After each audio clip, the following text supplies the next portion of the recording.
तो hello guys, स्वागत है आपका एक और नई वीडियो में। मैं हूं आपका अपना रुशिल सरदेवा और आप लोग देख रहे हो मेरा चैनल वॉन्डर विद रुशिल।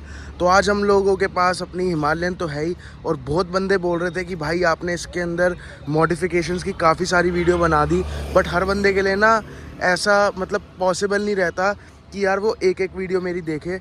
तो ये एक डेडिकेटेड वीडियो मैंने पूरी की पूरी मॉडिफिकेशंस के ऊपर बनाई है, क्योंकि जो जो मेरे को अपनी बाइक के ऊपर बेसिक काम करवाना था ना, सारा वो पूरा का पूरा कंप्लीट हो चुका है। इसके बाद अब जो भी चीज़ें होंगी वो या तो आप मान लीजिए शौक़ के लिए होगी या लुक्स के लिए होगी, या कभी अगर मैं टूरिंग करने जाऊँ तो उसके लिए मैं कुछ टेम्प्रेरी एसेसरीज़ लगवाऊँगा।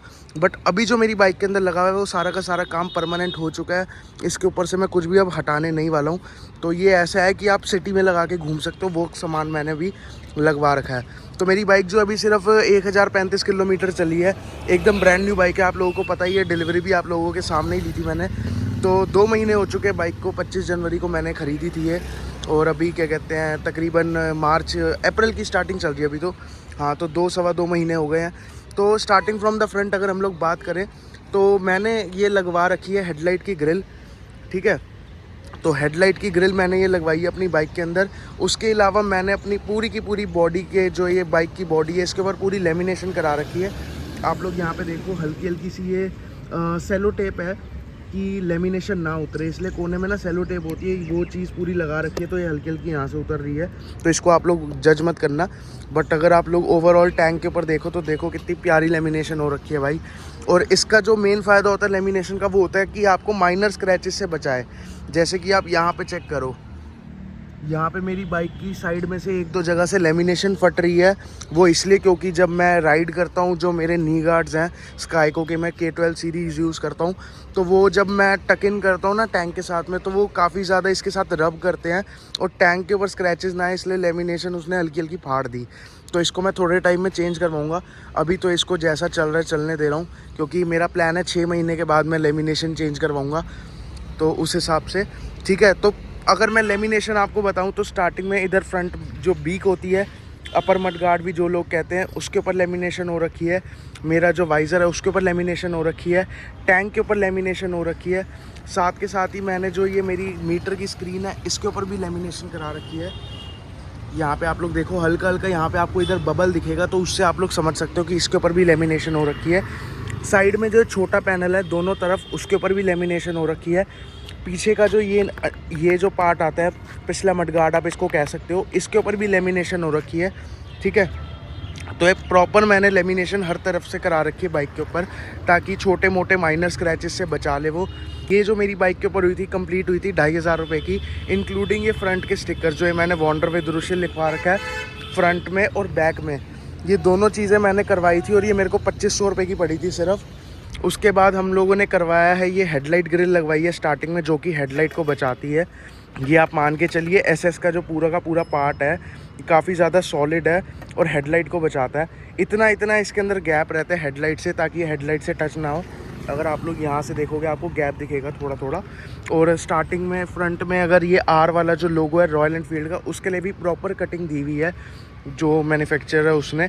और उसके बाद वाइज़र के ऊपर हमने क्या कहते हैं अपने स्टिकर्स वगैरह लगा रखे हैं। डुग डुग मोटरसाइकिल, जहाँ से मेरी बाइक का सारा काम हुआ है, उसका स्टिकर लगा हुआ है, ठीक है। उसके बाद हम लोग अगर थोड़ा सा आगे बात करें तो यहाँ पे मैंने लगवा रखा है अपना GPS माउंट। अब GPS माउंट का क्या फ़ायदा होता है, देखो आपका यहाँ पे जो हैंडल बार है ना वो पतला है, लेकिन यहाँ पे हो जाता है मोटा। तो काफ़ी सारी एसेसरीज़ है जो आप लोग हैंडल बार के ऊपर माउंट नहीं कर सकते। और हैंडल बार के ऊपर माउंट करने से क्या है कि देखो, आप अगर इस साइड माउंट करोगे तो वो तारों में घुसेगा, इधर माउंट करोगे तो इसके साथ टच होगा, फ्रंट में बीच में मतलब सेंटर में माउंट करोगे तो चाबी ऑन ऑफ करने में दिक्कत आएगी। इसलिए ये लगाया जाता है। और मेन इसका मेरा पर्पज़ लगाने का था ताकि मैं इसके ऊपर अपना Insta360 माउंट कर सकूं। अभी तक तो मैंने लगाने के बाद कहीं राइड करी नहीं है, इसलिए अभी तक उसका माउंट मैंने लगाया नहीं है इसके ऊपर। बट आने वाले टाइम में मैं Insta360 का माउंट इसके ऊपर लगाऊंगा, ताकि राइड पे हमारी बढ़िया वीडियोज़ आ सके, ठीक है। उसके बाद अगर हम थोड़ा सा इस पार्ट से आगे जाएंगे तो यहाँ पे आप लोग देख लो, फ्रंट ब्रेक फ्लूइड का जो रेजरवॉयर होता है उसके लिए भी एक कवर बना रखा है। डुग डुग मोटरसाइकिल्स वालों की खुद की मैन्युफैक्चरिंग है। यहाँ पे आप लोग देखो प्रॉपर ब्रांडिंग मिलती है इसके साथ में। और ये पूरा का पूरा एसएस का पार्ट है, मतलब स्टेनलेस स्टील का पार्ट है। और इसके ऊपर मतलब 6 महीने और एक मतलब लाइफ टाइम वारंटी मिलती है रस्टिंग के अगेंस्ट, और 6 महीने की वारंटी मिलती है इस कोटिंग के अगेंस्ट। ये कोटिंग अगर हटे तो आप करा सकते हो दोबारा से फ्री ऑफ कॉस्ट, कोई आपके चार्जेस नहीं लगेंगे ऐसे करके। और उसके बाद अगर हम लोग नीचे की साइड बात करें तो मैंने यहाँ पे लगवा रखी है एचजेजी की फॉग लाइट्स। क्योंकि देखो हेडलाइट का जो थ्रो है ना वो हाई बीम पे करते तो ठीक रहता है, लो बीम के लिए इतना कोई बढ़िया मेरे को परफॉर्मेंस लगी नहीं है रॉयल एनफील्ड की जो हेडलाइट है उसकी, इसलिए मैंने ये एक्स्ट्रा लाइट्स लगवाई हैं। और इसका मैंने मुंह रखवाया नीचे ताकि जो वाइट वाली लाइट है वो लो बीम में रहे और येलो वाली लाइट जो है वो हाई बीम में रहे। एक बार मैं आपको ऑन करके दिखा देता हूँ। इसका स्विच जो है वो यहाँ लगा हुआ है हैंडल बार पे। तो ये देखो मैंने नीचे किया तो इसके अंदर अपनी जो वाइट लाइट है वो जल गई, और जब मैं इसको ऊपर करूँगा तो इसके अंदर येलो वाली लाइट जल जाती है। तो काफ़ी ज़्यादा आसान इसकी फ़िटिंग रहती है, ऐसा कोई मुश्किल काम नहीं रहता। किसी भी आप लोकल मैकेनिक से करवा सकते हो, नहीं तो अगर आप दिल्ली में रहते हो तब तो आप डुग डुग वालों से ही करवा सकते हो, फटाफट सारा काम कर देते हैं। हिमालयन तो अब उन्होंने इतना काम कर दिया है, मेरी हिमालयन और उसके अलावा भी इतनी हिमालयन उन्होंने कर दिया अब, ताकि मतलब एक्सपर्ट बन गया वो इस काम में। ठीक है, उसके बाद हम लोगों ने इसकी जो रेडिएटर की ग्रिल है वो चेंज करवा रखी है। एलुमिनियम की हमने रेडिएटर ग्रिल लगाई है। यहाँ पे आप लोग देखो इसके ऊपर प्रॉपर आपको हिमालयन की बैजिंग मिलेगी। और एलुमिनियम की ये इसलिए होती है ताकि रेडिएटर जब गर्म होता है तो एलुमिनियम एक ऐसा मेटल है जो उसको ठंडा रख सकता है। अगर हम यहाँ पे एमएस या फिर एसएस का मटेरियल लगा देते तो वो ज़्यादा कुछ हेल्प नहीं कर पाता। उसके बाद हमने यहाँ पे क्रैश गार्ड लगवाया जिसके ऊपर आपको यहाँ पे बड़ी बड़ी ब्रांडिंग दिख जाएगी डुग डुग मोटरसाइकिल्स की। तो क्रैश गार्ड का क्या है कि मैंने कंपनी से भी लिया था, जब मैंने बाइक परचेज़ करी थी तो मैंने कंपनी से भी लिया था क्रैश गार्ड। उसका क्या है वो इंश्योरेंस में इंक्लूड रहता है, अगर कभी डैमेज वगैरह होता है तो आपको क्रैश गार्ड के भी पैसे इंश्योरेंस कंपनी देगी, इसलिए मैंने लिया था। बट उसकी मेरे को एज सच कोई लेग्स की प्रोटेक्शन नहीं लगी, इसलिए मैंने ये वाला लगवाया। और इसका रेट भाई काफ़ी ज़्यादा सस्ता है। वैसे तो आप सारी की सारी एसेसरीज़ का जो रेट है वो वेबसाइट पे देख सकते हो। छोटी मोटी एसेसरीज़ का तो 300-400 रुपये से ही स्टार्ट हो जाती हैं, जो ये फ्रंट का एमसी कवर हो गया, रियर का कवर हो गया, ये सब। और सबसे बड़ी जो आइटम है वो है क्रैश गार्ड। और इसका रेट भी आप मान के चलो कितना होगा भाई, मात्र 2500 रुपये में आपको इतना बड़ा क्रैश गार्ड मिल जाता है विद डबल स्लाइडर्स। और इसका क्या है कि आप लोगों ने अगर मेरी वीडियोस देखी होंगी राइडिंग वाली, तो मैं ऐसे इसके ऊपर पैर रख के चलाता हूँ। तो ये काफ़ी बढ़िया हाईवे फुटपैक्स का भी काम करता है, क्रूजिंग के लिए काफ़ी बढ़िया रहेगा आप लोगों को। तो अगर आप लोग लेना चाहते हो तो वेबसाइट वगैरह से या डायरेक्ट उनसे कॉन्टैक्ट करके आप ले सकते हो। उसके बाद हम लोगों ने नीचे लगवा रखा है एक सम्प गार्ड। यहाँ पे आप लोग चेक करो तो अपना जो स्टॉक जो रॉयल एनफील्ड सम्प गार्ड देती थी वो आता था half metal and half plastic. Left side का जो पार्ट था वो मेटल का था और अंडर बॉडी जो आता था वो प्लास्टिक का था। तो वो इतना कोई सेफ़ मामला नहीं था, क्योंकि बाइक देखो ऑफ रोडिंग के लिए है। हालांकि हमने अभी तक इससे हार्डकोर ऑफ रोडिंग नहीं करी, बट अगर कभी करेंगे भी तो यार काफ़ी ज़्यादा ना डर रहता है। और फ्रंट वाला टायर जो है वो 21 इंची का है।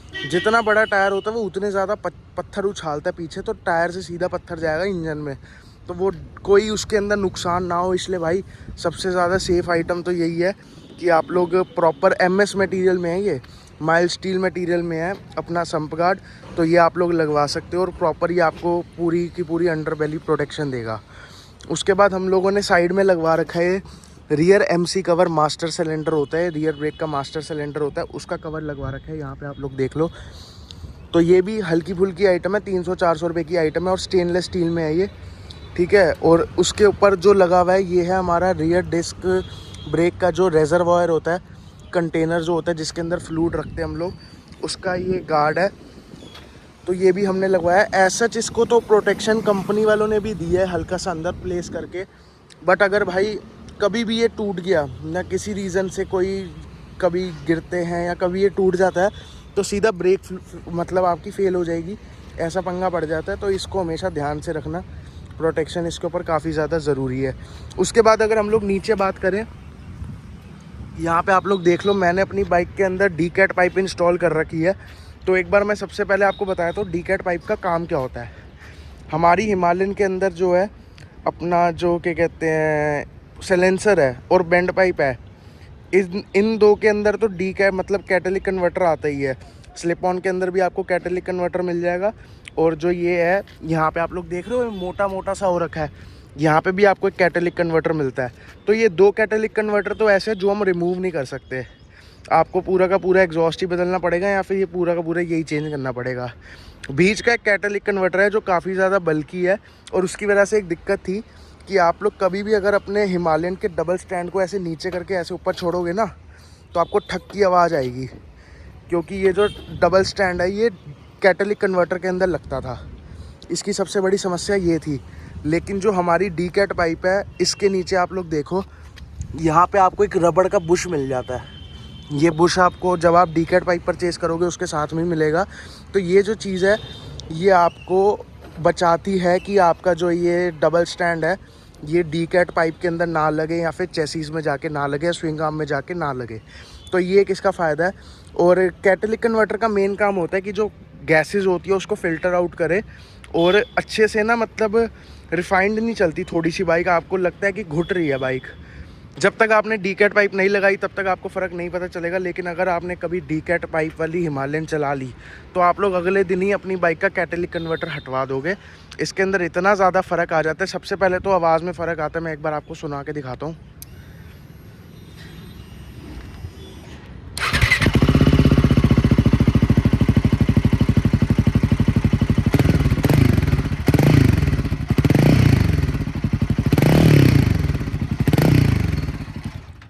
तो अब इसकी जो आवाज़ है वो काफ़ी ज़्यादा, मतलब क्लियर आती है एग्जॉस्ट की। जब हम राइड कर रहे होते हैं ना तो बहुत बढ़िया आवाज़ आती है। प्रॉपर रॉयल एनफील्ड की बाइक अब आपको लगती है ये। पहले तो लगता था कि आप कोई मतलब ऐसे टाइगर वाइगर चला रहे हो, क्योंकि फ्रंट से ही खाली इसकी आवाज़ आती थी, वो फुर फुर फुर वाली।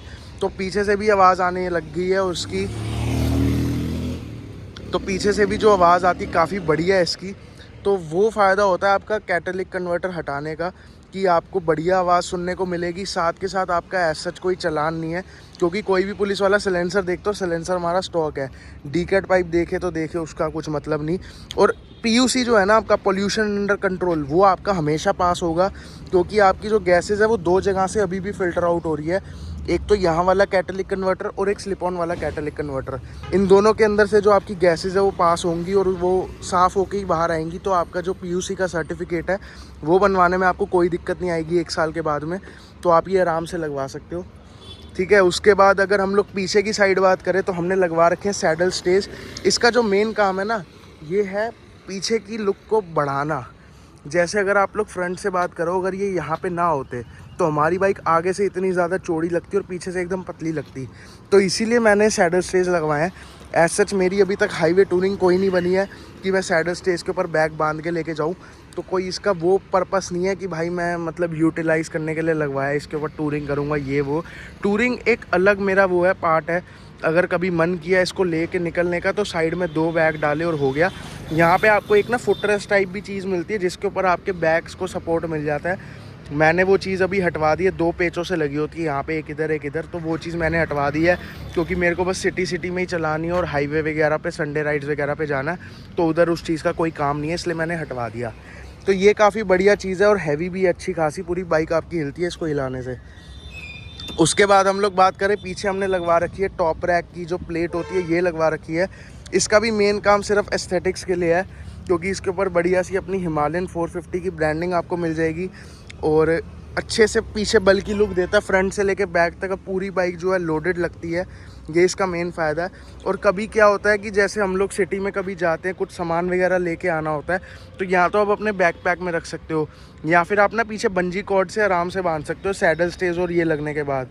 यहाँ से आपको बंजी कॉर्ड का सपोर्ट मिल जाएगा, यहाँ से मिल जाएगा, यहाँ से मिल जाएगा। तो आप आराम से अपना सामान वगैरह भी जो कभी अगर लेके आना हो तो बांध सकते हो। तो ये काफ़ी ज़्यादा फ़ायदा रहता है। तो मेरे को भाई ये तो पता है नहीं कि ये इंडिया की मोस्ट लोडेड हिमालयन है कि नहीं है, लेकिन जो भी एसेसरीज़ मार्केट में इसकी आ रखी है ना, वो सारी की सारी मैंने अपनी बाइक के अंदर लगवा ली है।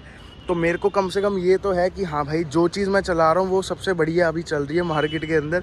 ऐसा नहीं है कि कोई चीज़ मैं देखूँ रोड पे और ये सोचूं कि यार ये अपनी हिमालयन में नहीं लगी हुई, तो ऐसा अब कोई सीन नहीं है। और अगर आप लोग भी, मैं आपको रिकमेंड करूँगा कि अगर आप लोग भी अपने ये इससे परेशान हो ना कि अगर आपके डबल स्टैंड के अंदर आवाज़ आती है, ऊपर लगता है वो, तो वो कैटेलिक कन्वर्टर के अंदर जाके ठुकता है। तो वो चीज़ आप अपनी चेंज करवा सकते हो अपने हिसाब से, अगर आपको करवाना हो तो। या तो आप उसके नीचे कुछ रबड़ वबड़ लगा लो या कुछ भी करवा सकते हो अपने हिसाब से, जुगाड़ तो बथेरे चलते हैं। बाकी अभी मैंने इसके अंदर सोच रखा है कि यार मेरे को इसके हॉर्न्स चेंज करवाने हैं। हॉर्न्स की आप एक बार आवाज़ सुनो, कोई इतनी अच्छी आवाज़ नहीं है हॉर्न्स की, बिल्कुल बेसिक वाला हॉर्न है। तो मैं सोच रहा हूँ इसके अंदर हॉर्न एक बार चेंज कराऊँ। बाकी तो देखते हैं कैसे विचार बनता है। अभी तो सबसे ज़्यादा पैसे मैं बचा रहा हूँ अपना एक नया हेलमेट लेने के लिए। हेलमेट लेना उसके लिए थोड़ा बजट बना रहे हैं और फिर देखते हैं भाई क्या करना है। तो इस वीडियो के लिए इतना ही रखते हैं। बेसिकली तो मैंने आपको बताना था कि मेरी बाइक के अंदर सारा का सारा क्या क्या काम हो रखा है और कैसे आप लोग मॉडिफाई कर सकते हो अपनी हिमालयन को अपनी यूटिलाइजेशन के हिसाब से, अपने जो आपका काम है उस हिसाब से।